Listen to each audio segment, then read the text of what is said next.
Muy buenas tardes a todos, queridos estudiantes de este curso que hemos denominado Posgrado en Teología y Práctica Ministerial.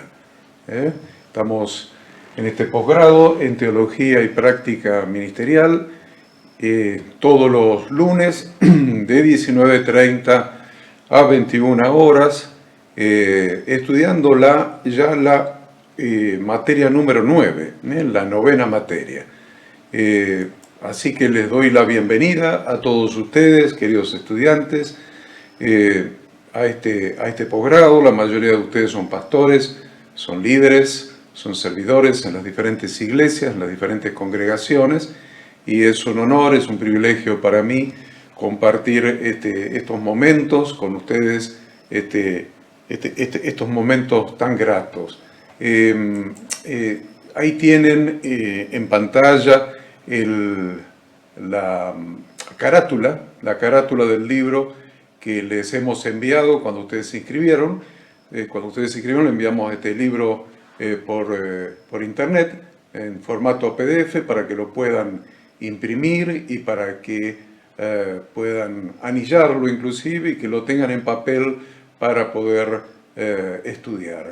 Teología y práctica de la función ministerial, revelaciones bíblicas para el ejercicio de nuestro ministerio sacerdotal, aspectos sobre plantación de iglesias. Es esta materia que estamos estudiando, esta materia número 9 que estamos desarrollando, aspectos sobre plantación de iglesias. El gran tema de esta materia es el cumplimiento de la Gran Comisión, cumpliendo con la Gran Comisión. Así que, sin más introducción, vamos a comenzar a estudiar esta clase que nos corresponde hoy. Pensamos que probablemente ya la próxima semana tengamos la última clase de esta materia. Si no es la próxima semana y queda algún tema adicional para desarrollar, lo veremos la semana siguiente, pero ya estamos avanzados como para la próxima semana ir terminando con el estudio de esta materia. Así que les damos la bienvenida y de manera inmediata vamos a el desarrollo del tema que nos compete, que nos toca en el día de hoy. El tema es aspectos sobre evangelismo, aspectos sobre plantación de nuevas iglesias. Hemos dicho que las iglesias no se construyen porque es un organismo vivo, por lo tanto, como cualquier organismo vivo, se genera a través de la vida, a través de la vida. Y por eso hablamos siempre de plantación, aspectos sobre plantación, porque la iglesia es justamente un organismo vivo. Hemos desarrollado varios temas muy interesantes, creo, hasta el momento. Hemos hablado de cómo alcanzar a las clases no alcanzadas, las clases más altas, a los profesionales, a los empresarios, ya sean industriales, comerciantes, prestadores de servicios. Hemos comenzado esta materia con esos temas tan profundos, tan importantes para este tiempo, y hemos avanzado sobre la forma de determinar nuestro objetivo. En este aspecto de determinar nuestro objetivo a alcanzar, cuál es nuestra muestra, nuestra población a alcanzar, el grupo a alcanzar. Nosotros decimos que es muy genérico, muy amplio decir que nuestro objetivo a alcanzar es todo el mundo, en cumplimiento de la Gran Comisión, que dice nuestro Redentor: id por todo el mundo y predicad el Evangelio a toda criatura, o id y haced discípulos a todos los grupos étnicos, a todos los grupos sociales. Por supuesto, esa es la Gran Comisión, que en conjunto se debe cumplir, pero cada iglesia estará mejor capacitada para alcanzar a un grupo determinado. Cuando hablamos de id a ser discípulos lo que está traducido en la Reina Valera del 60 a todas las naciones, que en realidad en griego está etna, a todos los grupos, a todas las etnias, a todos los grupos sociales, sería la mejor traducción. Tenemos que reconocer que cada iglesia estará mejor equipada para alcanzar a un determinado grupo.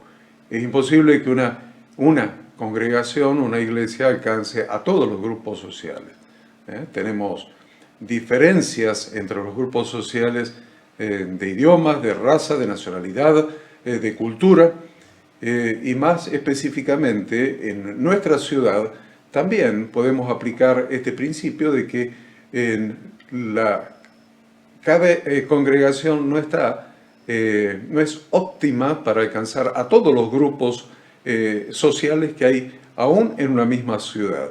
Entonces debemos determinar cuál es la característica o las características de nuestra congregación para definir qué grupo social estamos más capacitados para alcanzar. Esa es la idea. ¿Con qué grupo social nos manejamos mejor? Estamos más capacitados por diferentes motivos que ya hemos hablado en clases anteriores y vamos a hablar un poquito más en esta clase. Siempre estamos hablando de comenzar con congregaciones nuevas. No estamos hablando de afiliar iglesias ya plantadas por otras personas que ya están funcionando. No estamos hablando de eso, de afiliación de iglesias o de sacar iglesias de otras organizaciones o de otras denominaciones o de otros grupos de iglesias, sino ni siquiera sacar miembros de esas organizaciones o de esos grupos de iglesias o de esas iglesias. Estamos hablando siempre de comenzar congregaciones nuevas plantaciones. Entonces, nosotros debemos siempre estudiar cuál es la receptividad espiritual de la comunidad.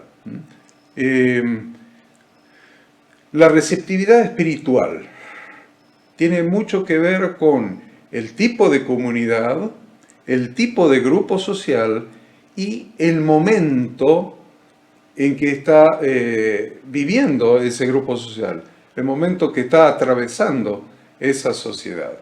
La divulgación del Evangelio de una manera descuidada y sin planificación es siempre mayordomía pobre. Porque decimos, tenemos que predicar el Evangelio. Muy bien, muy bien.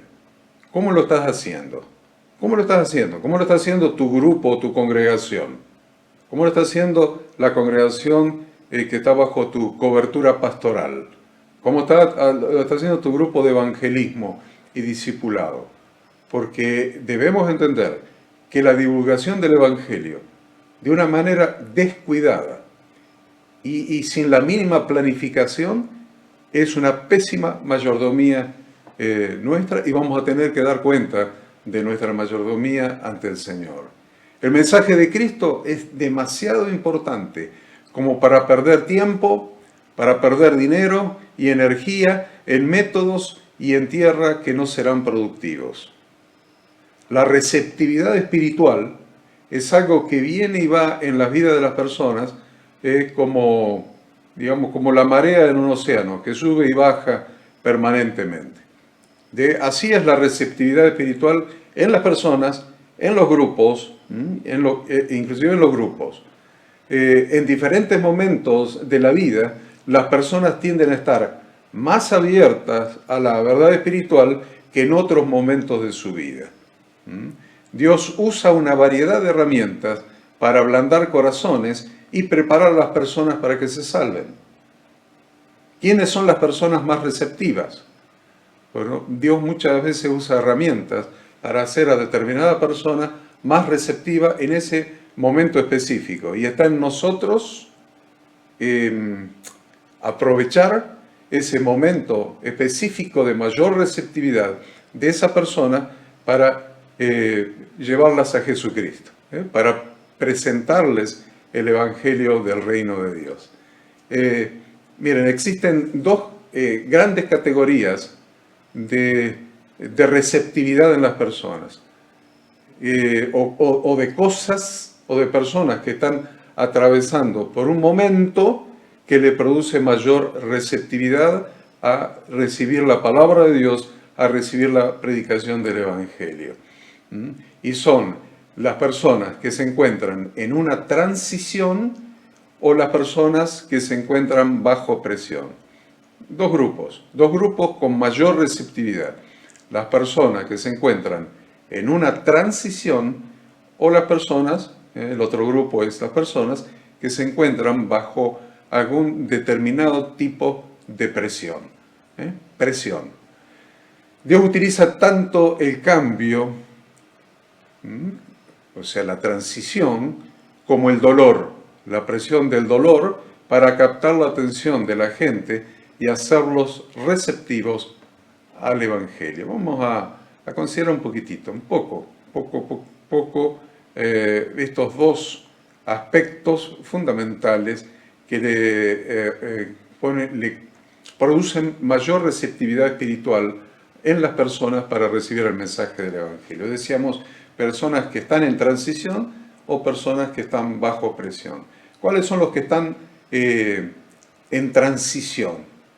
Cuando la persona está en un proceso de cambio importante, ya sea un proceso de cambio positivo o un proceso de cambio negativo. Entonces, ese cambio está en contra de la naturaleza psicológica y espiritual de la persona, porque la persona está hecha por Dios para tener estabilidad. Estabilidad espiritual, estabilidad emocional, estabilidad psicológica. Entonces, cualquier proceso de cambio la desestabiliza y crea una receptividad, un ambiente, una capacidad de receptar el mensaje del Evangelio. Por ejemplo, cambios en el mundo que hagan que la gente esté asustada. Y estoy hablando específicamente del momento que nos está tocando vivir. Este momento que nos está tocando vivir desde principios del año pasado, con el aislamiento social, la cuarentena, los controles sanitarios por la propagación del virus que se ha desatado en la humanidad. Entonces, ahí tienen algo que hace que un cambio en el mundo hace que la gente esté asustada. Y independientemente de estar asustada, ese miedo produce inseguridad en las personas. O la inseguridad produce miedo, o el miedo produce inseguridad. Se retroalimentan.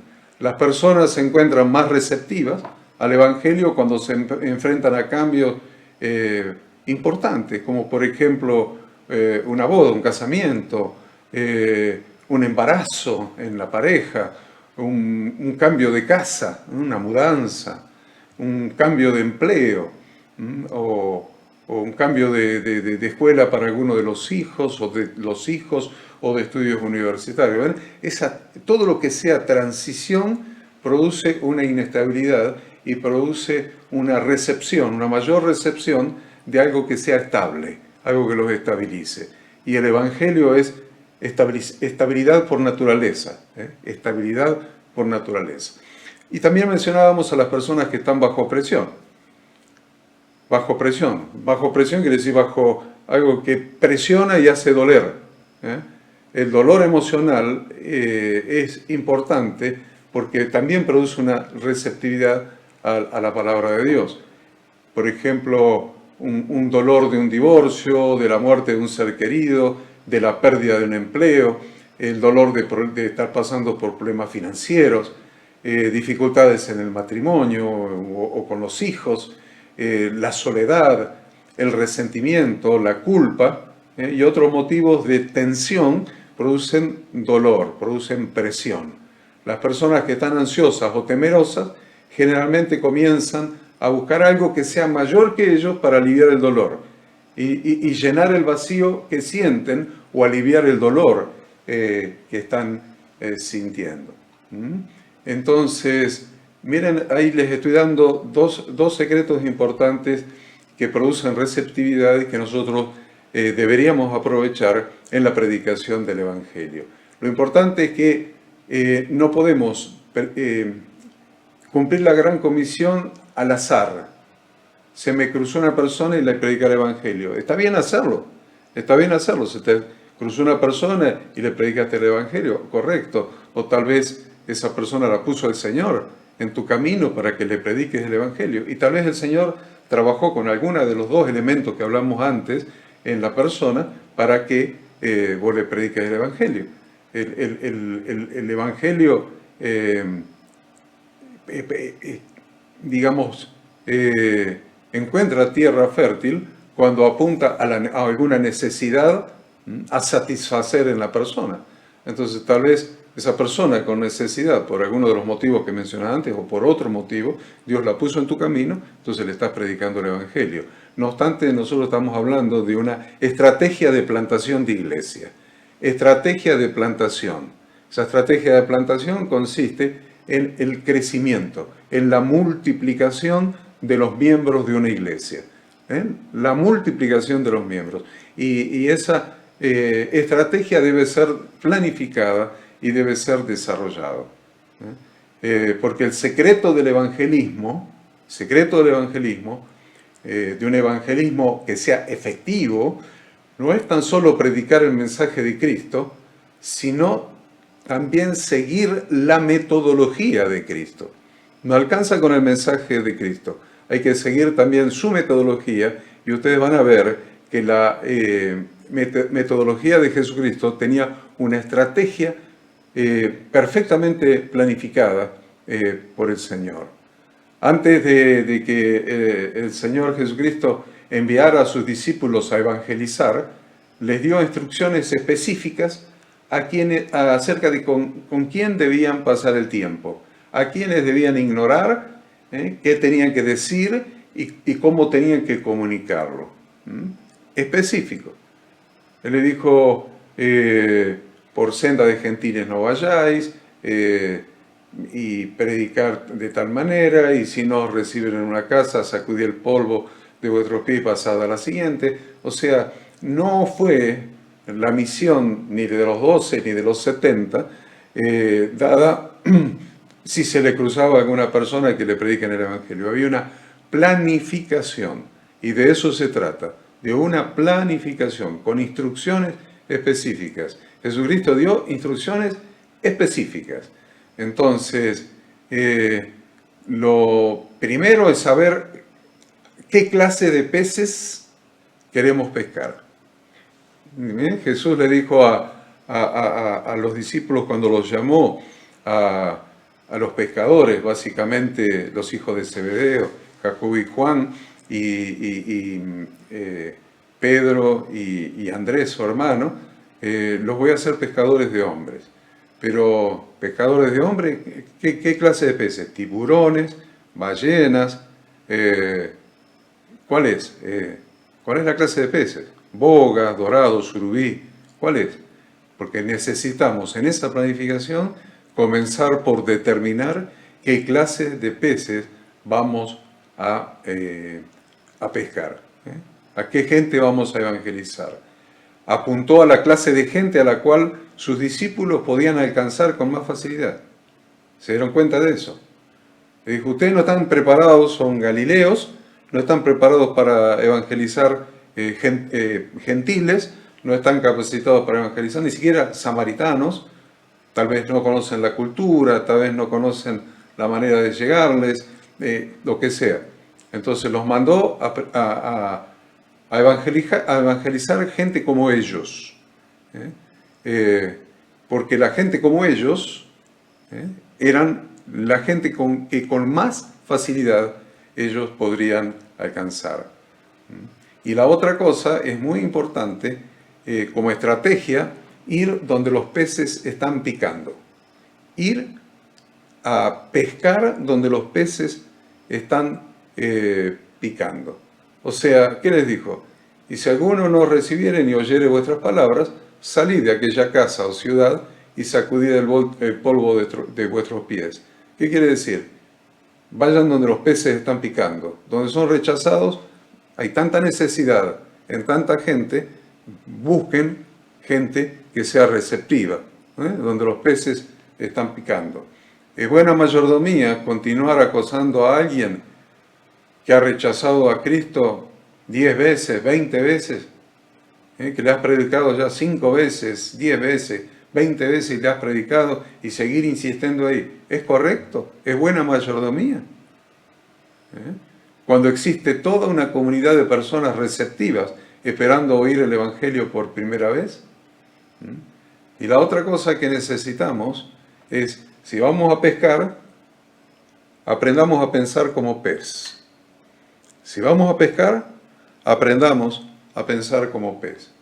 A menudo Jesús sabía lo que pensaban los incrédulos. Él sabía lo que pensaban los incrédulos. Les puedo dar infinidad de citas del Nuevo Testamento. Su trato con la gente era efectivo porque los comprendía y era capaz de derribar las barreras mentales que ellos levantaban.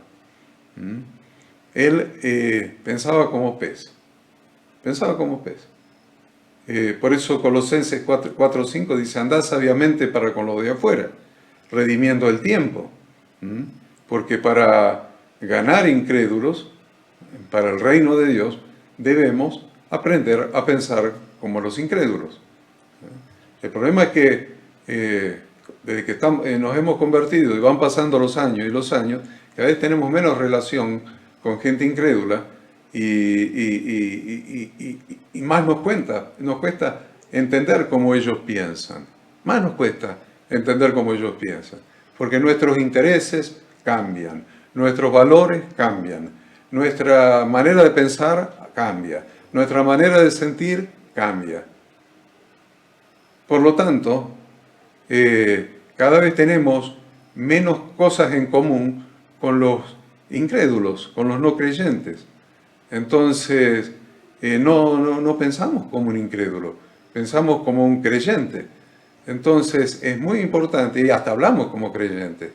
Entonces, hasta la terminología, los amenes, los aleluyos, los gloria a Dios, y cosas por el estilo, se nos han pegado y bueno, es nuestra manera de creyente de hablar, de comunicarnos.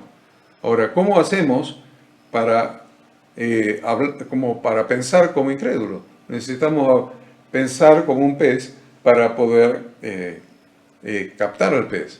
Si acá están picando los peces y usted ve qué tipo de tamaño de anzuelo, qué tipo de carnada, y usted le da lo que usted quiere porque lo compró en una carnicería más fina y no es la carnada que está deseando consumir ese pez, ni el anzuelo apto para su tamaño, entonces no lo va a pescar nunca. Entonces, ¿cómo aprender a pensar como incrédulos? ¿Cómo aprender a pensar y decir cómo entender su pensamiento? No que usted tenga que pensar como un incrédulo. Estoy hablando de cómo entender su pensamiento para poder comunicarse con ellos, para tener una comunicación efectiva. La manera es hablar con los incrédulos, hablar con ellos.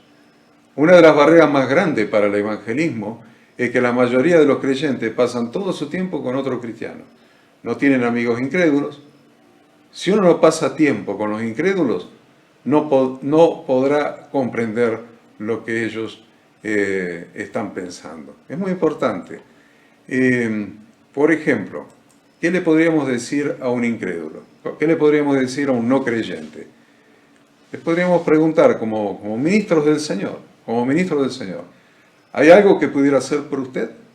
¿Hay algo que yo pudiera hacer por usted? ¿Qué consejo podría darle a un siervo de Dios que realmente desea ayudar a la gente? Bien, me junto con un incrédulo, y me pongo a conversar con él. Le digo, ¿qué me aconsejaría usted? Yo quiero ayudar a la gente, quiero ayudarlos. ¿Usted qué me aconsejaría? Entenderíamos su pensamiento. Porque esta es la pregunta más básica que una iglesia debe hacerle a su comunidad. ¿Hay algo que yo pueda hacer por usted? ¿Y qué consejo usted me daría? Porque yo quiero servir a la gente.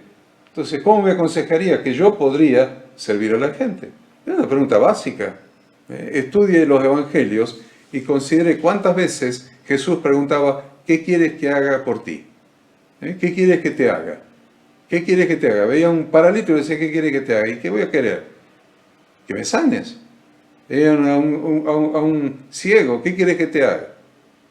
Entonces es muy interesante ver que él comenzaba con las necesidades de la gente. Comenzaba con las necesidades. ¿Qué quiere que te haga? Y si usted nunca ha encuestado a los inconversos de su ciudad, le recomiendo que lo haga, que encueste, que pregunte a los inconversos de la ciudad, porque es necesario que aprenda a pensar como ellos y cuáles son sus necesidades. Porque la queja más importante que tiene un inconverso de una iglesia, de una congregación, es que es aburrida. La iglesia es aburrida, especialmente las predicaciones. Son aburridas. Hablan una hora o algo por el estilo y yo me aburro, porque lo que dicen es aburrido para mí y en general lo que hacen en la iglesia es aburrido para mí. La mayor cantidad de personas se quejan de eso. Y la más importante que nos tiene que preocupar mucho más a nosotros es que los mensajes no tienen relación con mi vida. Lo que se está enseñando, lo que se está predicando, el mensaje del evangelio que se está predicando, no tiene ninguna relación con mi vida. No me siento identificado con lo que se está hablando para nada. Estas son las quejas que más se escuchan de las personas nuevas que van a la iglesia y que no vuelven, por supuesto. Es asombroso cómo las iglesias pueden tomar este libro que es el libro más apasionante del mundo, y con él aburrir a las personas al máximo. Toman el libro más apasionante del mundo y con el libro más apasionante del mundo aburren a las personas. Es impresionante eso. Es impresionante. Entonces, a partir de esta queja, es importante aprender a comunicar la palabra de Dios de una manera práctica e interesante. Aprender a comunicar la palabra de Dios de una manera práctica e interesante. Un sermón o una predicación o una enseñanza no tiene por qué ser aburrido para ser bíblico. No tiene por qué ser aburrido para ser bíblico. Y no tiene que ser seco, insulso para ser doctrinal. Todo lo contrario. Los inconversos no nos están pidiendo mensajes light, aguados, livianos, sino mensajes prácticos, que se puedan implementar. En la reunión, ya sea evangelística del sábado, del domingo, de cuando sea, desean escuchar algo que puedan poner en práctica al día siguiente o el mismo día. Si usted tiene las reuniones evangelísticas el domingo, ellos quieren el lunes poder poner en práctica lo que usted le enseñó el domingo. No importa qué día de la semana sea, ellos quieren inmediatamente tener algo para poner en práctica. Si no, por supuesto, va a ser aburrido. ¿Por qué? Porque no van a tener relación con su vida ni con sus necesidades. Entonces, pesque a los peces en sus propios términos, no en sus propios términos, en los términos de los peces. ¿Con cuánta seriedad toma usted la Gran Comisión? ¿Con cuánta seriedad su iglesia toma la Gran Comisión? ¿Estar dispuesto a recorrer cualquier distancia y soportar incomodidades con tal de ganar a las personas para Cristo? Es tomárselo en serio. Si usted se lo toma en serio, entonces va a hacer las cosas en serio. No las va a hacer ni siquiera como las aprendí, como le enseñaron, como lo hizo tal persona o tal otra, o para cumplir el requisito de hablar una hora y ya está. Ya sembré la palabra. No. La palabra hay que sembrarla en el campo correcto y de la manera correcta. Y hay que regarla. Si no se hacen las cosas correctamente, usted no es un buen mayordomo de Dios y no es un buen mayordomo, un buen administrador de la palabra de Dios. Miren, Jesús cuando estaba, por ejemplo, con la mujer samaritana, le habló del agua viva. Estaba con la mujer en el pozo de agua, le pidió de beber, la llevó a algo práctico, dame de beber. Y después le habló del agua viva. ¿Usted le parece que Jesús no era un estratega para sembrar la palabra de Dios? ¿No era un evangelista perfecto que se enfocaba en la persona y desde la persona sembraba la palabra de Dios? Cuando estaba con pescadores, les dijo, vengan, síganme, yo los voy a hacer pescadores de hombres. ¿No le habló en el mismo lenguaje que la gente podía entender? Cuando estaba con granjeros, le hablaba de sembrar semillas. El sembrador salió a sembrar. Entonces, es muy importante que nosotros entendamos que nuestro ministerio no es al azar y que no vamos a plantar una iglesia y hacer crecer una iglesia, un ministerio, si no tenemos una correcta planificación y un correcto entendimiento. Por eso ser siervo de Dios en los ministerios especiales, ya sea apóstoles, profetas, evangelistas y pastores y maestros, no es para cualquiera. Se requiere ser inteligente, se requiere inteligencia espiritual, sabiduría espiritual, conocimiento, estrategia. No es para cualquiera. No es para cualquiera que dice, yo voy a predicar el evangelio. No, para. Yo voy a servir en alguno de los ministerios de Efesios 4:11. ¿De qué me estás hablando? Si ni estudias, ni te capacitas, ni armás estrategia, no armás equipo y no sabes ni lo que haces. No te da el cuero para hacer lo que querés hacer. Estoy hablando de eso. Concretamente estoy hablando de eso. Si su iglesia o su plantación desea seriamente alcanzar a los inconversos, usted debe estar dispuesto a tratar con personas que tienen muchos problemas y si usted no es una persona con amplitud de criterio, nunca lo va a poder alcanzar.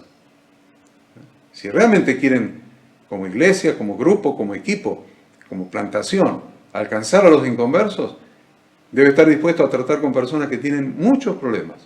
Y si usted no es una persona formada, intelectualmente formada, culturalmente formada, formada en la palabra de Dios, formada en el servicio, formada en la sensibilidad al Espíritu Santo y al prójimo, a la empatía con el prójimo, usted no sirve para esto. Simple y sencillamente, no sirve para esto. Entonces sí, limítese a predicar el Evangelio en la cola, en la fila del banco, o en la fila del supermercado, o cuando va a buscar a los chicos a la escuela, entonces le habla a alguna otra madre, lo que sea. Pero para realmente ser un pastor, un siervo de Dios, un evangelista, alguien que está plantando una iglesia, un apóstol del Señor, enviado a plantar una iglesia y hacer crecer una iglesia, usted tiene que tener amplitud de criterio, sensibilidad al Espíritu Santo, empatía con las personas y mucha inteligencia espiritual y sabiduría espiritual. Son dones del Espíritu, perfecto, pero si usted no los tiene, búsquelos. Y si no los está buscando como corresponde, entonces el problema está en usted, no en el Señor que le dio la gran comisión. Es muy importante lo que estoy diciendo, es muy importante esto de lo que estamos hablando. Entonces, alcanzar a la comunidad cuesta. ¿Qué cuesta? Cuesta dinero. Alcanzar, evangelizar cuesta dinero. Usted dice, ¿cómo cuesta dinero? ¿Sí? No, pero yo estoy haciendo un sacrificio, estoy pagando un precio. ¿Con qué lo estás pagando el precio? Y estoy pagando el precio con mi tiempo, con mi esfuerzo, con mi sacrificio. Le estoy restando horas de mi tiempo a mis hijos, a mi esposa, a mi descanso. Todo eso es válido. Todo eso es válido. La pregunta es, ¿cuánto tiempo le está costando al grupo de la iglesia que estás plantando? ¿Cuánto dinero? ¿Cuánto dinero están invirtiendo? ¿A la que estás plantando o a la que ya está plantada, pero hay que hacerla crecer, hay que multiplicar? Es la cuestión de la iglesia, multiplicar y edificar. Así dice el lema de nuestra facultad bíblica y de nuestro ministerio. Entonces, ¿cuánto dinero están dispuestos a invertir para la multiplicación? Para predicar el Evangelio. Porque alcanzar a la comunidad cuesta.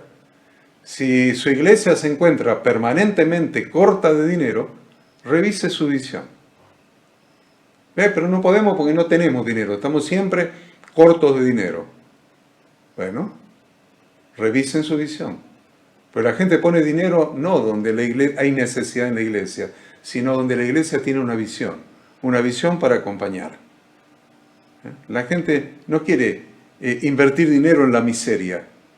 La gente quiere invertir dinero donde se multiplica su dinero, donde produce frutos su dinero, donde hay una visión de multiplicación. Entonces, si su iglesia se encuentra permanentemente corta de dinero, revise su visión. No empiece a exprimir a los hermanos para que pongan más dinero. No, usted no está produciendo que los hermanos se entusiasmen con la visión que tiene la iglesia de multiplicación. Nadie quiere poner dinero en la miseria, todos quieren poner dinero donde se multiplica. ¿Está clara la visión que tienen? ¿Está clara o no está clara? Su visión. ¿La están comunicando correctamente? Porque a lo mejor la visión está clara, pero no está siendo comunicada como corresponde. El dinero fluye hacia las ideas que Dios da. El dinero fluye hacia las ideas que da Dios. Las ideas inspiradas por el Espíritu Santo. Hacia ahí fluye el dinero. Las iglesias que tienen problemas de dinero generalmente tienen un problema de visión. Un problema de visión de Dios y del Espíritu Santo, o a través del Espíritu Santo. En tercer lugar, les voy a decir algo más. Miren. Cuando uno gasta centavos en evangelismo, obtiene resultados que valen centavos. Lo voy a repetir. Cuando uno gasta centavos en evangelismo, va a obtener resultados que valen centavos.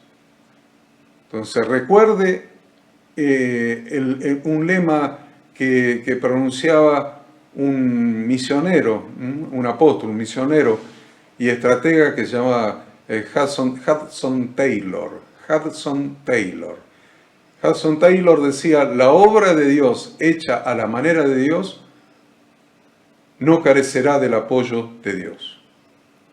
A ver, la obra de Dios hecha a la manera de Dios no carecerá del apoyo de Dios. Quiere decir que si tu iglesia tiene 3 años de funcionamiento y estás peleando por agregar un miembro más, y decís, bueno, hace 3 años y no puedo pasar los 30 miembros en 3 años, y no puedo pasar los 30, 35 miembros en 3 años. Entonces vamos a escucharlo a Hudson Taylor, que dice: la obra de Dios hecha a la manera de Dios no carecerá del apoyo de Dios. Entonces, hay que revisar la visión, revisar la tarea que se está haciendo para alinearla con la manera del Señor, con inteligencia. A muchos pastores no les gusta que hable de inteligencia, y la verdad, muchos no crecen y muchos fracasan porque les falta inteligencia. Les falta inteligencia. Y la palabra nos enseña: si alguno tiene falta de sabiduría, pídala a Dios, porque Él le va a dar abundantemente y sin reproche, dice mi Biblia.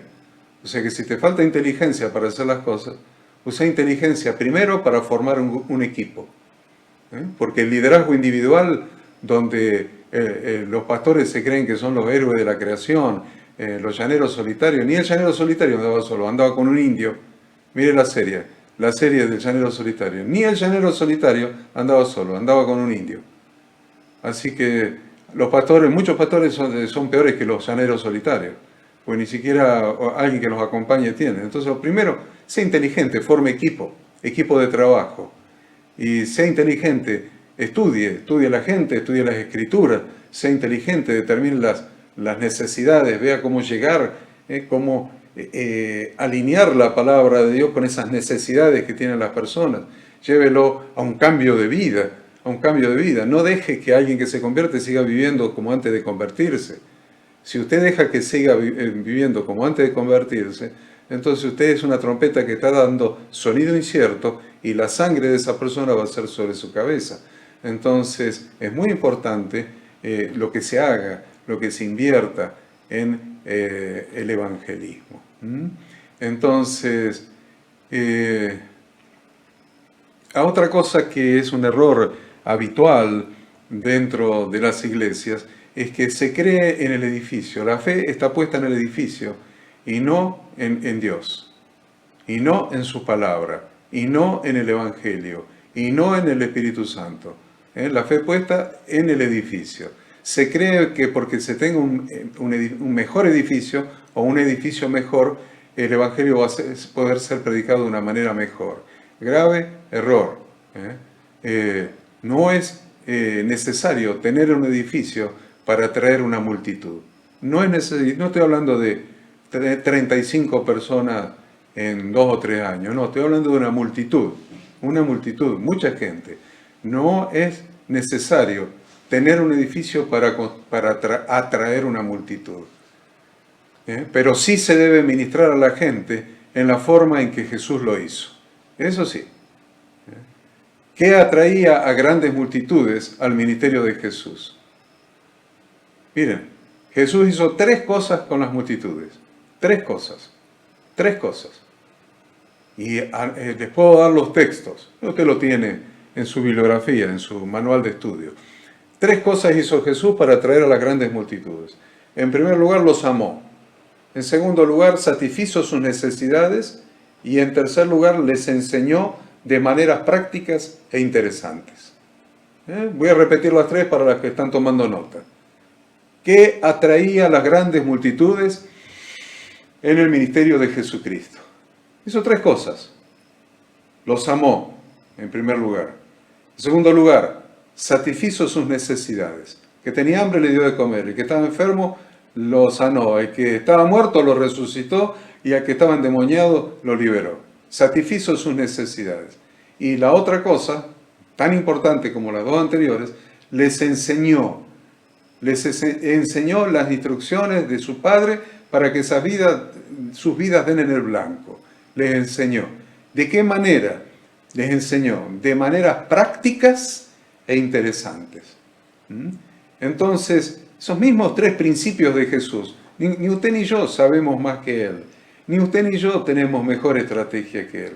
Los mismos principios que atraían a las multitudes en su época, durante su ministerio terrenal, son los mismos principios que van a atraer a las multitudes en este tiempo, hoy día.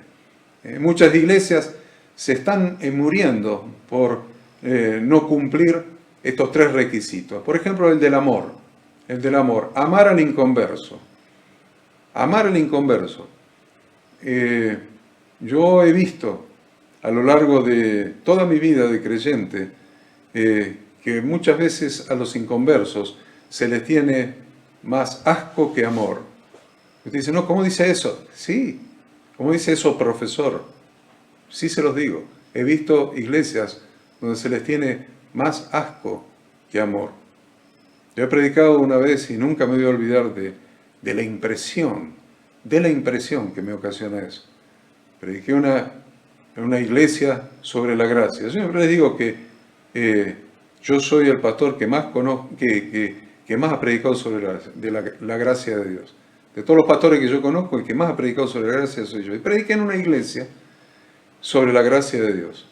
Y terminé de predicar y el pastor y la pastora me llamaron a su oficina. Y fui a la oficina y me dijeron, nunca más vuelva a predicar sobre eso en esta iglesia. Bueno, de hecho no me invitaron más, ¿no? Porque acá nosotros tenemos problemas con la congregación porque se ha convertido en una prostituta de acá de esta ciudad y las madres no quieren mandar sus hijos a la escuela bíblica, a la escuela dominical, si van los hijos de la prostituta. Entonces tenemos en disciplina a la prostituta y a sus hijos. Van a tener en disciplina a la mujer que recién se convirtió, pobrecita.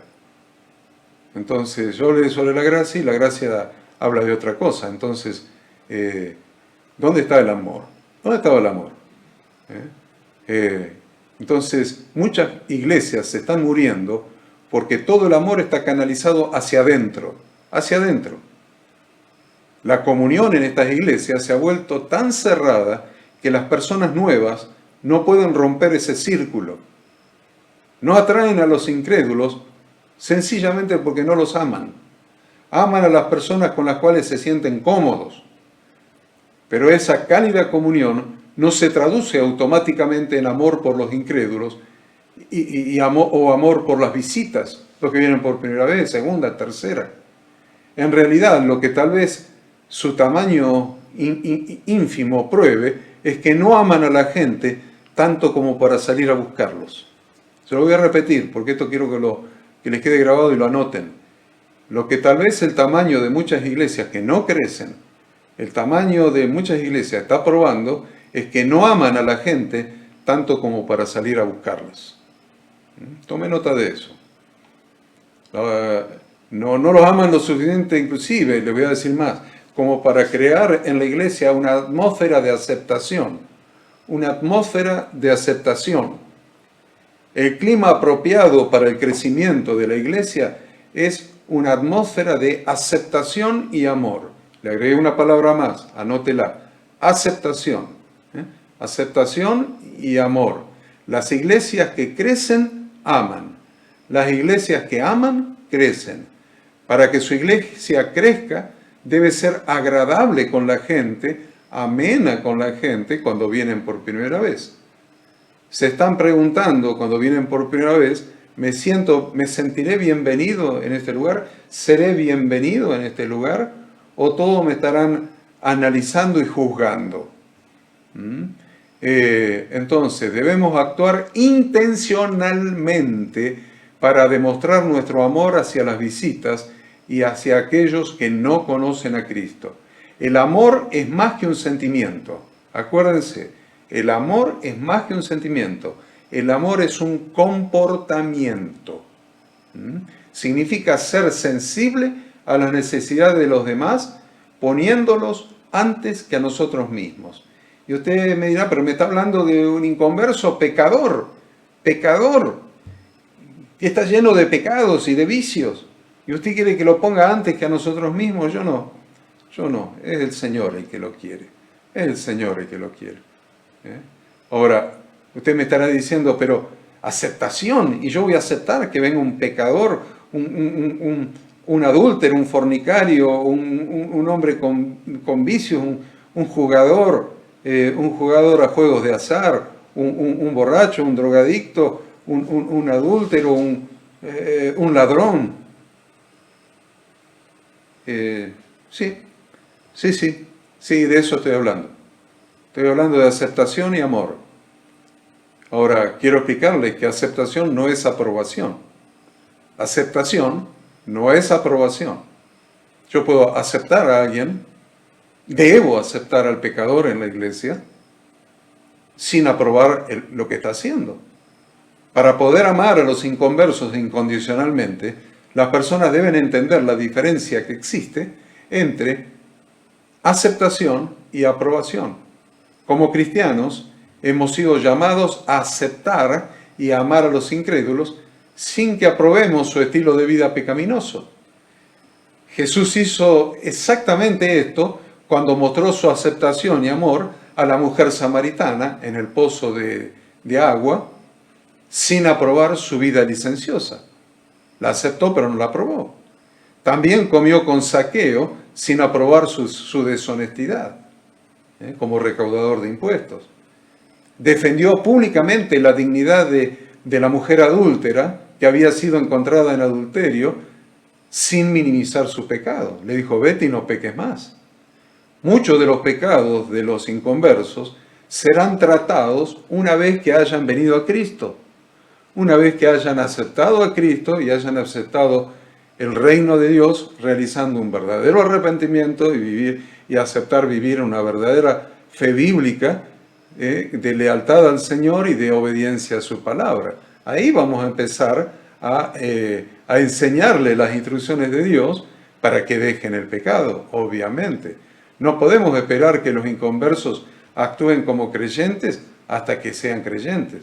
El problema es cuando ya son creyentes y nosotros permitimos que sigan en los pecados de cuando no eran creyentes, en fornicación, adulterio, avaricia, idolatrías, borracheras, y todo lo que hacían antes, que era pecado, bueno, vienen con eso, son aceptados por el Señor y por nosotros, con esos pecados, reciben a Cristo en el corazón, y a partir de ese momento yo les dije que el Señor Jesús aplicó tres maneras. Una manera fue amarlos, la segunda satisfacer sus necesidades, y la tercera es enseñar de manera práctica el cambio de vida, las instrucciones de Dios. Entonces, las multitudes que seguían a Jesús no eran todos creyentes, eran una mezcla de creyentes y no creyentes. Algunos eran seguidores, otros eran personas que se encontraban en una búsqueda sincera, y algunos eran escépticos, carentes de necesidad, y a Jesús todo eso no le molestaba. Él los amaba a todos. Entonces, por supuesto, hacemos una diferencia entre la multitud, que es la multitud, los asistentes que no están comprometidos, los que vienen pero no están comprometidos todavía. Entonces, hacemos una diferencia entre a eso llamamos multitud y la congregación. La congregación son los miembros del cuerpo de Cristo, miembros de la iglesia. La congregación es la iglesia, no la multitud. El culto en general, ese culto general, esa la reunión general abierta al público, es solamente un lugar a donde los miembros pueden traer a sus amigos inconversos, a quienes le han estado testificando personalmente, invitar personas no creyentes todavía. Entonces, los animamos a que vengan tal como están, que no hagan un cambio para venir, que vengan como están. La iglesia es un hospital para pecadores y el cambio se va a producir cuando hayan sido recibidos a Cristo y cuando nosotros les enseñemos que deben dejar el pecado. Y son las dos cosas fundamentales, recibir a Cristo y dejar el pecado. Jesús no dijo, límpiense de malas obras y luego los salvaré. No dijo eso. Él los animó a usted y me animó a mí antes de que cambiáramos. Y espera que nosotros hagamos lo mismo con los demás. Que vengan antes de cambiar. Después va a venir el cambio. La santificación viene después de la salvación.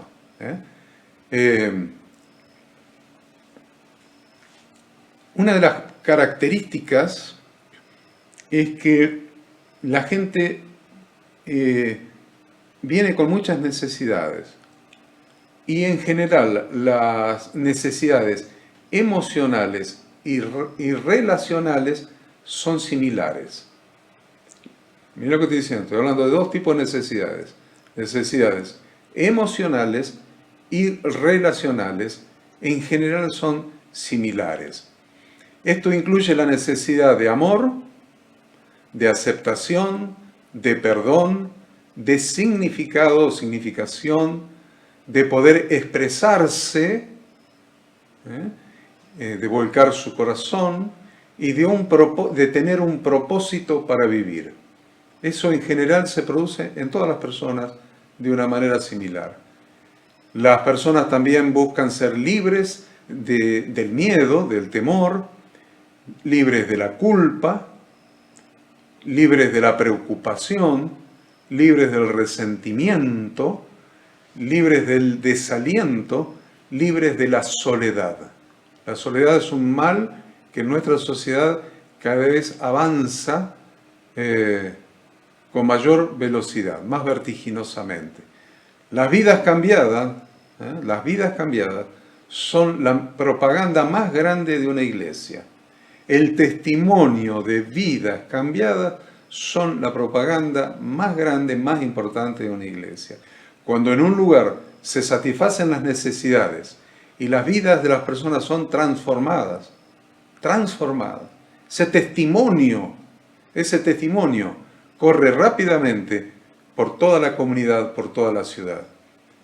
Jesús atraía a las multitudes enseñándoles de una manera práctica e interesante. Hemos dicho hace 15 minutos atrás.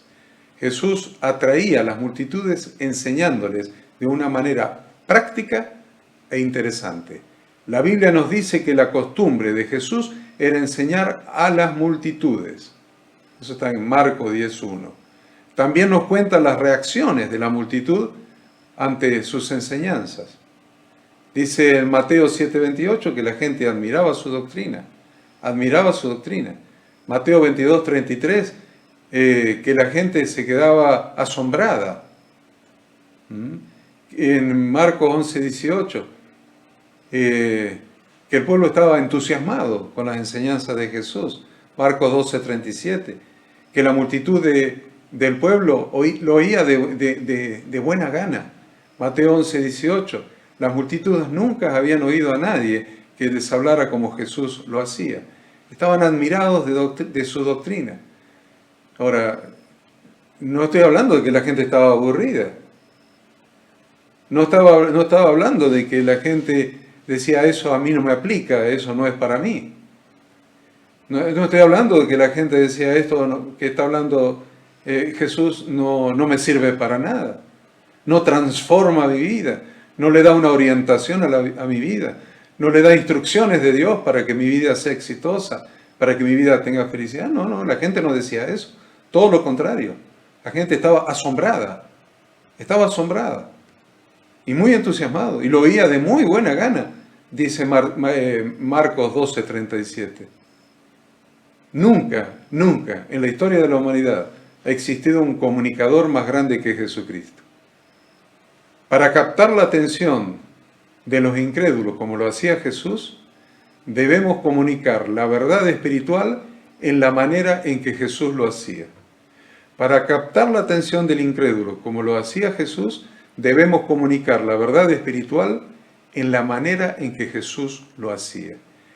Él y solo Él debe ser nuestro modelo para predicar. Entonces debemos considerar que tanto el contenido de las enseñanzas de Jesús como la forma de expresarlo estaban dirigidos por el Padre. Tanto el contenido como la forma. Usted dice, no, pero yo predico la palabra a lo bestia, como está escrito. No está escrito a lo bestia para empezar a hablar. Está escrito con la delicadeza y la inspiración del Espíritu Santo para transformar nuestras vidas. Entonces, si está escrita con esa delicadeza del Padre para que todo el mundo la pueda entender, nosotros debemos tener cuidado con la forma de expresarla. Y que la forma de expresar la palabra de Dios sea dirigida por Dios mismo a través de su Ruach, a través de su Espíritu Santo. Jesucristo enseñaba de forma tal que las personas comprendían el valor y el beneficio de lo que Él estaba diciendo. A ver, vamos otra vez. Jesucristo enseñaba de tal manera que las personas comprendían el valor y el beneficio de lo que Jesús estaba enseñando.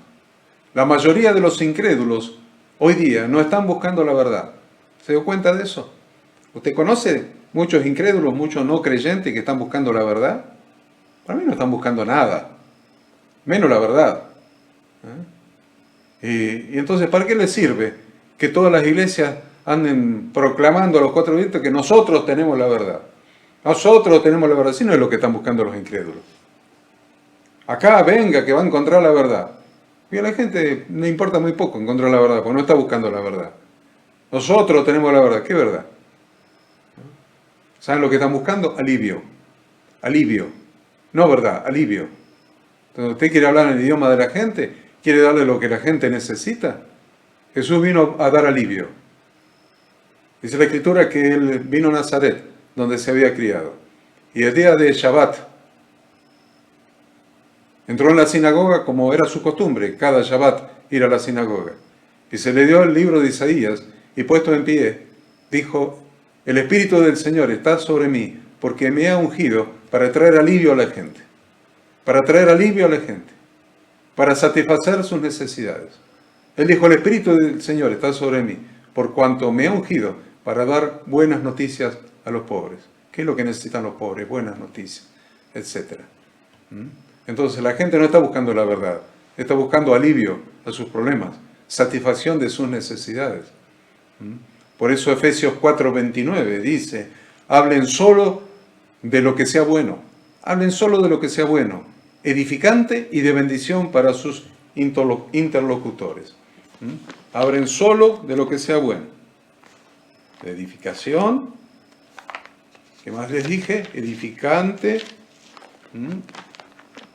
y de bendición para sus interlocutores. Eso está en Efesios 4:29. Lo voy a leer en la Reina Valera del 60. Reina Valera de 1960. Acá, para que vean que realmente estoy con las escrituras en mi mano.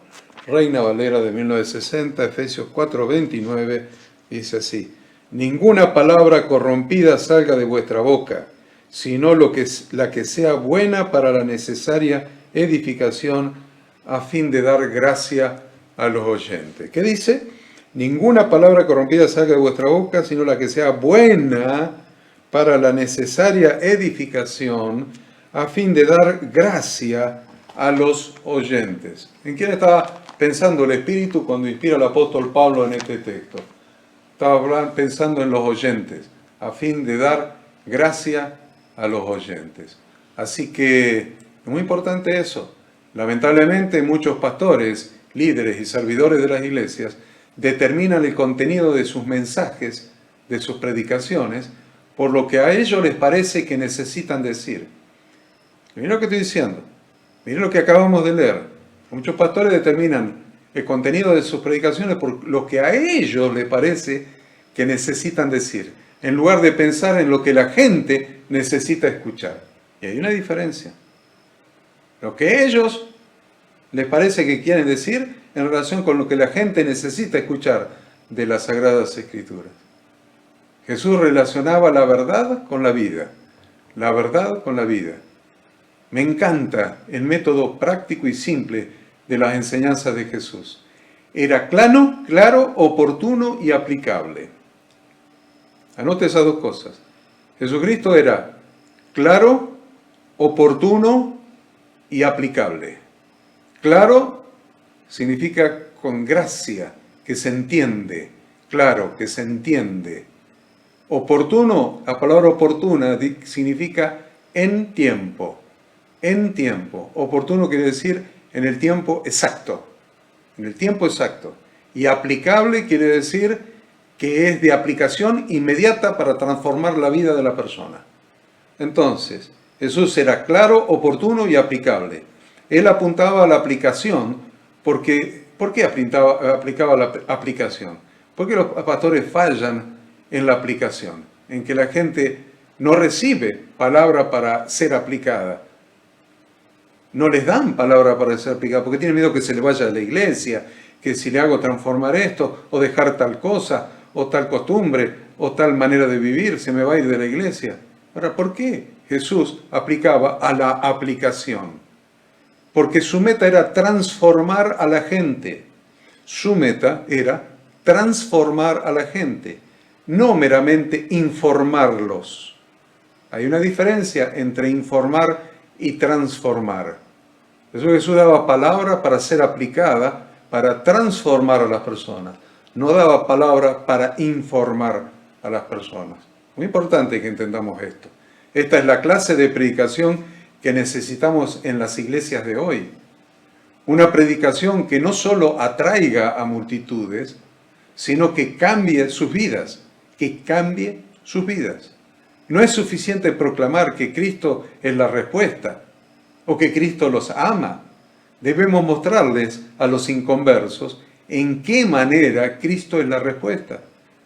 Es la respuesta. ¿En qué manera? ¿Qué hay que cambiar de tu vida para que Cristo sea la respuesta para tu vida? Debemos mostrarle en qué manera Cristo es la respuesta. Los sermones que exhortan a cambiar sin mencionar los pasos prácticos para hacerlo. Debemos santificarnos. Y en todas las iglesias se predica la santidad. Dice, sin santidad ninguno verá al Señor. Sé santo porque yo soy santo, dice Yahweh, nuestro Dios. Y no le enseñás cómo ser santo. Los dejás en el mismo pecado con que vinieron a la iglesia. Con el mismo pecado con que vinieron a Cristo. Lo dejás con el mismo pecado. Entonces, ¿Cómo es el asunto? Los sermones que exhortan a cambiar, sin mencionar los pasos prácticos para hacerlo, terminan generando más culpa en la persona, más frustración en la persona, más pecado en la persona. Lo que la gente necesita hoy en día son menos sermones sobre lo que deben hacer y más sermones sobre cómo hacerlo. Sé santo. ¿Cómo puedo ser santo? ¿Cómo? Eras un jugador, un vicioso de ludopatía, un jugador antes de venir al Señor. Bueno, sé santo como yo soy santo, dice el Señor, y sin santidad nadie verá al Señor. ¿Cómo lo hago? Deja de timbear, deja de jugar a la quiniela, deja de jugar. Viene alguien y es un coimero, es un funcionario público que recibe coimas. Entonces, ¿qué le vas a decir? Sé santo, perfecto, ¿cómo lo hago? Deja de recibir sobres de coima. ¿Se entiende lo que estoy diciendo? La predicación más profunda es aquella que produce un cambio en la vida diaria de las personas. Esa es la más profunda. Viene alguien, a ver, vamos a dar otro ejemplo. Viene alguien que está en yugo desigual con los infieles. Está en yugo desigual con los infieles. Tiene una sociedad, un negocio de venta de ropa, vamos a ponerle. O de comida, de ropa, o lo que usted quiera, un negocio. De servicios, lo que quiera. Con un no creyente, o con 2 no creyentes, o con 3 no creyentes. Y viene al Señor y recibe a Cristo. Y vos le decís, sin santidad nadie verá al Señor, sé santo, porque yo soy santo, etcétera, todos los textos que hay. Y no le estás enseñando a orar para que el Señor le abra una puerta para dejar esa sociedad con incrédulos. Puede ser que le enseñes a orar para que cuando Él les dé testimonio de su nueva vida en Cristo, esos socios se conviertan al Señor y ya no haya yugo desigual. O si no se convierten al Señor, que el Señor le abra una puerta económica con alguna otra cosa para que no estén en yugo desigual con los infieles. ¿Ven? Ese es el mensaje de Yeshua. Dijo Moody una vez, la Biblia no fue dada para aumentar nuestros conocimientos, sino para cambiar nuestras vidas. La Biblia no fue dada para aumentar nuestros conocimientos, sino para cambiar nuestras vidas. Nuestra meta es tener un carácter parecido al de Cristo. Y la gente que evangelizamos, que tenga un carácter parecido al de Cristo. Y voy a volver otra vez con el tema de los incrédulos. Cuando vienen los incrédulos a la iglesia, me gustaba un predicador que yo escuchaba cuando era jovencito, yo tendría 20 años o menos tal vez, y él decía, a las prostitutas las quiero en las primeras filas de la iglesia. Cuando yo predico el Evangelio, con la reunión general abierta al público para los inconversos, yo quiero las prostitutas en la primera fila. Y yo lo aprendí y lo internalicé. Y cuando muchas veces que predicaba en nuestra iglesia en los Estados Unidos, yo decía, el modelo mío es ese. Quiero los pecadores en la primera fila. Y no quiero que se vayan. Y muchos decían, pero pastor, usted tiene personas en pecado allí. Personas con pecados profundos. De homosexualidad, de drogadicción. Usted los tiene cada domingo ahí en la iglesia. Mi respuesta fue siempre, yo lo aprendí esa vez. Yo a las personas pecadoras las quiero, mientras más pecador, más adelante en las filas de la iglesia. Los más pecadores en la primera fila. Porque esta es una reunión general abierta al público, que es para evangelizar. No es la reunión congregacional, no es la reunión de los miembros que se edifican mutuamente según la función de cada uno. No es la reunión de las piedras vivas, para morada de Dios en el Espíritu. No es la reunión de los miembros del cuerpo de Cristo, es la reunión general abierta al público. Entonces, que sigan viniendo. Yo no voy a echar a ninguno, no le voy a prohibir la entrada a ninguno. Que sigan viniendo, domingo tras domingo, hasta que, por la misericordia y la gracia de Dios, la palabra penetre en su corazón y su vida sea transformada. La otra actitud es una actitud farisaica. Viene gente y ya los queremos hacer las fiestas, los queremos hacer guardar el Shabbat, los queremos hacer no comer alguna cosa que es habitual, porque hasta las pizzas, sin que te des cuenta, te vienen a veces con algún alimento no conveniente o prohibido por la Escritura. Entonces ya los metemos en un ritualismo, en una obligación, y vos tenés que dejar esto, y te tenés que dejar aquello, y rompemos matrimonios, rompemos vidas, rompemos negocios, hacemos un desastre tremendo en pro de la pureza de alguien que recibió al Señor ayer y que necesita ser instruido en la palabra de Dios y asistido por el Espíritu Santo para poder poner por obra esa transformación, ese cambio. Y los fariseos hacían lo mismo. En pro de la pureza, de su propia pureza, rechazaban a la gente. Usaban la excusa de la pureza para evitar todo contacto con los incrédulos. Todo contacto con los incrédulos. Ni Pedro quería ir a predicarle a Cornelio. Ni siquiera Pedro quería predicarle el Evangelio a Cornelio. Todavía tenemos fariseos en la iglesia actual, que están más preocupados por la pureza que por la gente. Aún después que la gente se convierte, uno tiene que seguir tratando con su inmadurez y con su carnalidad. Por lo tanto, nunca habrá una iglesia completamente pura. Si usted está pensando que va a tener una iglesia completamente pura, tal vez en el milenio o en la Nueva Jerusalén. Lo que es acá, usted está trabajando como médico, enfermero en un hospital. Jesús dijo en una parábola: dejad crecer juntamente lo uno y lo otro hasta la siega. Y al tiempo de la siega, yo diría a los segadores: recoged primero la cizaña y atadla en manojos para quemarla, pero recoged el trigo en mi granero. Solamente Él es quien hace la siega, manda a sus ángeles. Debemos dejarle la siega a Jesús, porque Él sabe quiénes verdaderamente son cizaña y quiénes son verdaderamente trigo. No nosotros, Él es quien lo sabe. Entonces, el estilo de predicación que debemos usar en esas reuniones generales de que acabo de hablar, esas reuniones generales evangelísticas, el estilo de predicación es distinto al estilo de la enseñanza a una reunión congregacional de los miembros del cuerpo de Cristo, de las piedras vivas edificadas como templo santo para morada de Dios por el Espíritu. Entonces son estilos de predicación muy, muy, muy diferentes. Entonces, aprenda eso. Aprenda cuando le está hablando a inconversos, no creyentes, reticentes, que dan un paso para adelante, 3 pasos para atrás. Esa es la reunión general abierta al público, donde estamos evangelizando a las personas.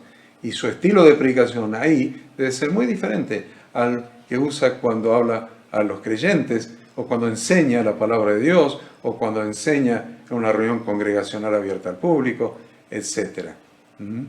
Entonces, es muy importante que entendamos que en esa reunión general abierta al público, el foco nuestro, o el principio, es las necesidades de las personas. Las personas vienen con necesidad, si no, no vendrían. Entonces, comenzar un mensaje basándose en las necesidades de la gente es más que una estrategia de marketing. Dice, no, pero eso es una estrategia de marketing. No, hermanos, es mucho más que una estrategia de marketing, empezar por las necesidades de la gente. Se basa en un hecho teológico, en realidad. Se basa en el hecho teológico de que Dios ha escogido revelarse al hombre de acuerdo a sus necesidades. Así ha escogido Dios revelarse al hombre, de acuerdo a las necesidades del hombre. Inclusive los nombres de Dios, vea todo el Antiguo Testamento y va a ver los nombres de Dios, son revelaciones de cómo Él satisface todas nuestras necesidades. Jehová mi sanador, Jehová mi proveedor, Yahweh Jireh, Yahweh, todas lo que se llaman atributos de Dios, son nombres, esos atributos son nombres que revelan cómo Dios, como Yahweh, nuestro Dios, satisface todas nuestras necesidades. Así que no es que estamos inventando una estrategia de marketing para atraer a la gente y venderles un producto. No, estamos hablando de cómo Dios enfoca su relación con el ser humano y la predicación del Evangelio al ser humano, sobre la base de las necesidades de las personas. Es muy importante esto que estamos diciendo. Dios quiera que ustedes me estén entendiendo. Por supuesto que esa reunión general abierta al público, enfocada en los inconversos y en las necesidades de los inconversos, le vamos a predicar para instarlos al compromiso. Lo vamos a instar al compromiso. ¿Por qué? Porque el verdadero arrepentimiento bíblico, la teshuvá, es retorno a las instrucciones del Padre, a la obediencia. Y la verdadera fe bíblica, la emuná, es una fidelidad, no solamente creer y confiar, sino es un acto de fidelidad y de compromiso con quien nos amó de tal manera. Entonces, por supuesto, en las predicaciones vamos a instar al compromiso, no se olviden de eso, vamos a instar al compromiso. Entonces, en nuestras reuniones generales, siempre debemos ofrecerles a los inconversos la oportunidad de responder a Cristo, de asumir un compromiso con Yahshua, de asumir un compromiso con Jesucristo, de asumir un compromiso con Yahweh, nuestro Dios. Tal vez prefieran no dar una respuesta en ese momento cuando hacemos el llamado. Estoy hablando del llamado, instarlos a un compromiso, a expresar un compromiso. Bueno, tal vez las personas prefieran no dar una respuesta, pero y siempre vamos a respetar esa decisión, esa elección, y no los vamos a presionar para que den una respuesta. Vamos a respetarlo, pero los vamos a invitar a que asuman un compromiso verbal, en una oración, en algo con el Señor, que lo reciban en su corazón. Siempre se les debe ofrecer la oportunidad de que hagan ese compromiso, esa oración de compromiso con el Señor, recibiéndolos en su corazón. Entonces, hay un método que me gustó, yo lo he usado en muchas oportunidades, lo he visto usarlo, por ejemplo, al evangelista Carlos Anacondia, lo hemos usado también nosotros en varias oportunidades, que se llama la tarjeta de inscripción y compromiso. La tarjeta de inscripción y compromiso. ¿Qué es la tarjeta de inscripción y compromiso? Una tarjeta de bienvenida. Es decir, imprimen tarjetas de bienvenida. Las personas que están recibiendo a la gente en la puerta de entrada, a la gente nueva, le dan esa tarjeta de recepción, de bienvenida. En la parte de atrás la podemos partir en dos pedazos. Un pedazo donde le pedimos los datos para contacto, los datos de la gente para contacto, el nombre, la dirección de correo electrónico, un teléfono, si quiere poner su dirección para ser visitada, su dirección para ser visitado, y eso cuando llega se le da esa tarjeta de bienvenida, la persona en su banco lo puede, antes que empiece la reunión, puede completarla, pero la tarjeta en el dorso tiene una segunda parte, entonces, apenas empieza la reunión le decimos que llene la parte de donde está, o la ponemos en el frente, al pie, está interesante, puede ser, o arriba en el dorso, que son sus datos para contacto. Pero al final, el dorso, o del dorso, la parte de abajo del dorso, les pedimos que nos invitamos a hacer este compromiso, a recibir a Cristo en su corazón, a hacer esta oración. Les pedimos que hagan esta oración, que inclinen sus cabezas y los guiamos en una oración que hacemos todos, recibiendo a Cristo en el corazón y que asuman un compromiso con Cristo, que lo reciban en su corazón. Y después,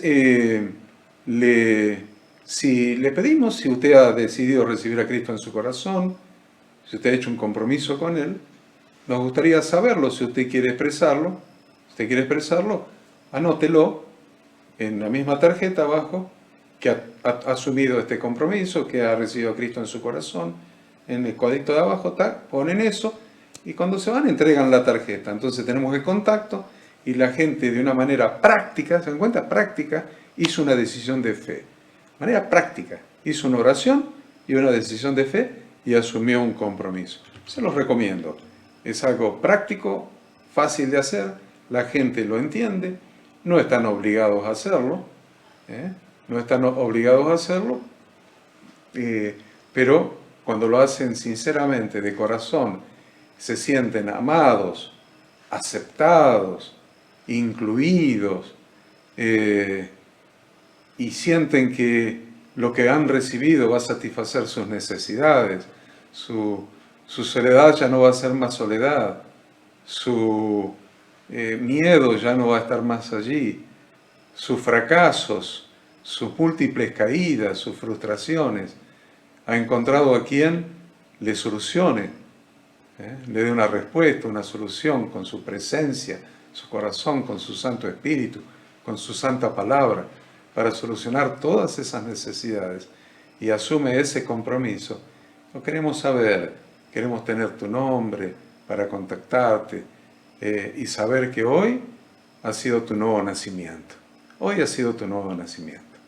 Muchas personas anotan eso, anotan ese día, anotan el día de su nuevo nacimiento.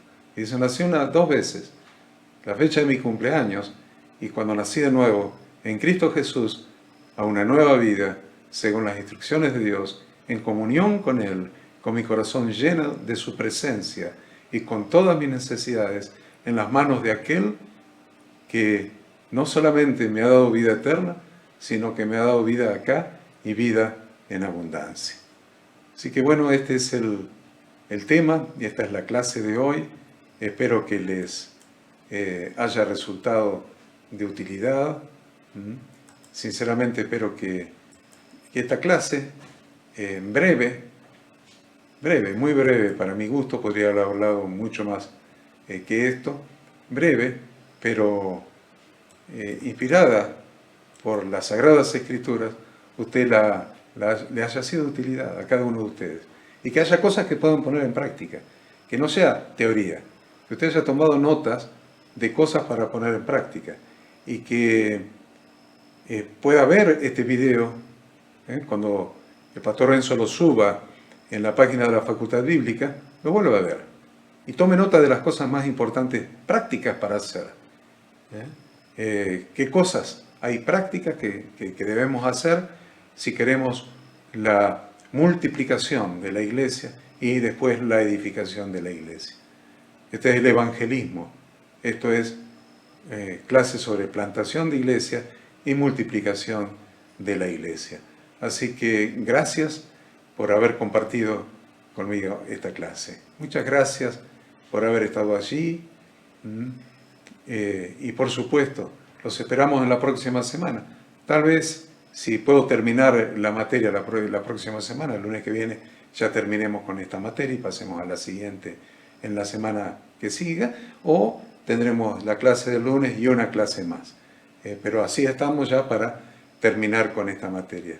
Dios los bendiga, Dios los guarde, Dios haga resplandecer su rostro sobre ustedes y sobre mí, tenga de todos nosotros misericordia, que alce sobre cada uno de nosotros su rostro, ponga en nosotros paz y bendición, y no se olviden entonces, en todas las cosas, principalmente en el ministerio al que hemos sido llamados, de poner siempre el nombre de Yahweh nuestro Dios en todas las cosas. Amén.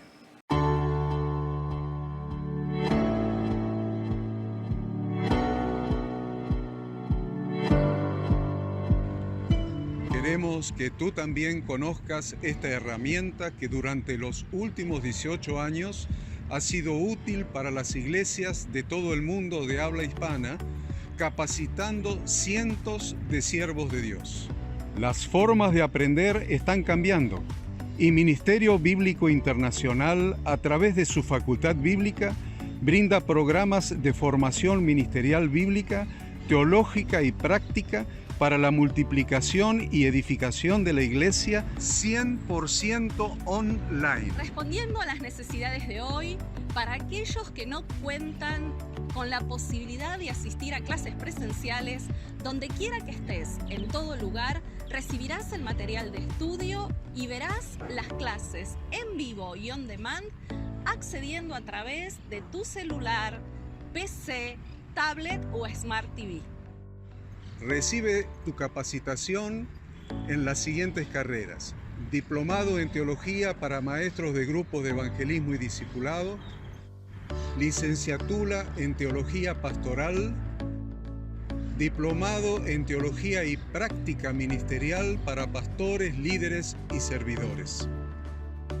Súmate a los pastores que han organizado un grupo de estudio tutorial a distancia en la congregación con estudiantes locales y de las otras iglesias de la zona. Esta es tu oportunidad como seguidor de Cristo para comenzar tus estudios y completar tus exámenes desde la comodidad de tu hogar y en los horarios que tengas disponibles. Súmate al liderazgo de este tiempo y adquiere las habilidades, herramientas y valores necesarios para impactar el mundo con la palabra de Dios y transformar la vida de aquellos que creen al Evangelio. Para más información, ingresá a facultadbiblica.com.